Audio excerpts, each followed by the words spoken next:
চলতি অর্থবছরের বাজেট সংশোধন করা হতে পারে বলে জানিয়েছেন অর্থ ও বাণিজ্য উপদেষ্টা ডক্টর সালেউদ্দিন আহমেদ। তিনি জানান, এরই মধ্যে কালো টাকা সাদা করার সুযোগ বন্ধ করে দেওয়া হয়েছে।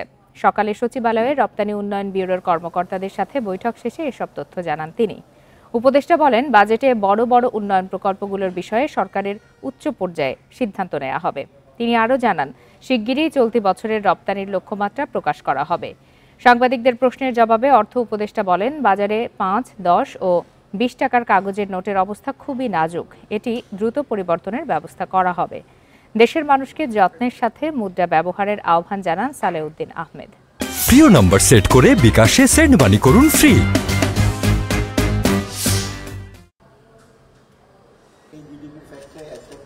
আমরা অহেতুক অপচয় বা অহেতুক যে সেগুলো আছে সেগুলো আমরা ডেফিনেটলি যুক্তিসঙ্গত করব।